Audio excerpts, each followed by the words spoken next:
बता दें कि बिहार विधानसभा चुनाव से पहले पशुपति पारस ने चिराग पासवान के लिए बड़ा रोड़ा अटका दिया। बिहार विधानसभा चुनाव से पहले चिराग पासवान के लिए एक नई मुसीबत उनके चाचा ने खड़ी कर दी। नमस्कार, आप देख रहे हैं आप तक न्यूज। आइए खबर को विस्तार से जानते हैं। उसके पहले चैनल पर नए हैं तो चैनल को सब्सक्राइब करना बिल्कुल ना भूलें। बता दें कि बिहार से इस वक्त की एक बड़ी खबर सामने आ रही है। पशुपति पारस जो कि चिराग पासवान के चाचा है, उन्होंने एक बड़ा रोड़ा अटका दिया है चिराग पासवान के लिए।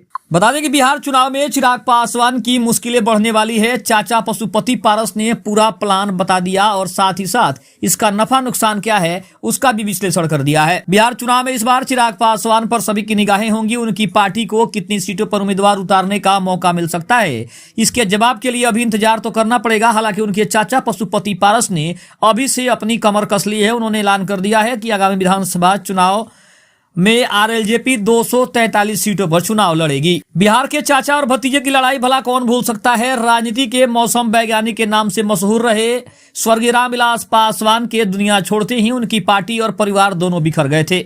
बेटे चिराग पासवान के कंधों पर उस मुश्किल घड़ी में यह बड़ी जिम्मेदारी थी कि वो अपनी पार्टी को कैसे संभालते हैं और कैसे आगे बढ़ाते हैं। हालांकि कुछ वीडियो जरूर उनके वायरल हुए, उनकी छवि पर असर भी पड़ा और एक वक्त ऐसा आया कि उनकी पार्टी के सांसदों ने ही उनसे अदावत मोल ली थी। लेकिन चाचा ने पार्टी तोड़ दी थी। तब मोदी सरकार में केंद्रीय मंत्री भी बन गए थे और चिराग के खेमे में एक भी सांसद नहीं बचे थे। जैसे जैसे वक्त बदला चिराग पासवान की किस्मत बदली। उन्होंने अपने चाचा को उन्हीं के अंदाज में जवाब दिया।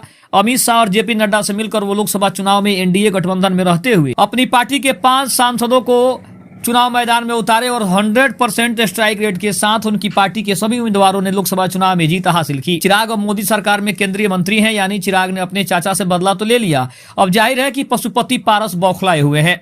वो अपने भतीजे को सबक सिखाने की भरपूर कोशिश कर रहे हैं। यही वजह है कि उन्होंने बिहार की सभी 243 सीटों पर अपने उम्मीदवार उतारने का एक बड़ा ऐलान कर दिया है। अब आपको बता दें कि पारस ने अप्रैल 2025 तक सभी विधानसभा क्षेत्रों में कार्यकर्ता सम्मेलन आयोजित करने की भी घोषणा की है। आरएलजेपी की दलित शाखा दलित नेता 14 अप्रैल को पटना में बाबा साहेब भीमराव अंबेडकर की जयंती बनाएगी। दलित मुद्दों पर आरएलजेपी को फोकस करते हुए रेखांकित करते हुए बिहार से दलित सेना के कार्यकर्ता भी इसमें ज्यादा से ज्यादा उपस्थित होना चाहते हैं। अब सवाल उठ रहा है कि चिराग पासवान एनडीए में शामिल तो हैं, जबकि पशुपति पारस ने खुद को इससे अलग कर दिया है। और अब सवाल यह उठ रहा है कि पशुपति पारस कहां कहां अपने उम्मीदवार को उतारेंगे, क्योंकि जहां जहां चिराग पासवान अपने उम्मीदवारों को उतारेंगे वहां पशुपति पारस भी अपने उम्मीदवार को उतारेंगे। इसका मतलब यह है कि सीधी टक्कर अब पशुपति पारस और एनडीए की नहीं, बल्कि पशुपति पारस पर नाम चिराग पासवान की है। तो कहीं ना कहीं चिराग पासवान को इससे आने वाले चुनाव में ज्यादा नुकसान होने की संभावना व्यक्त की जा रही है।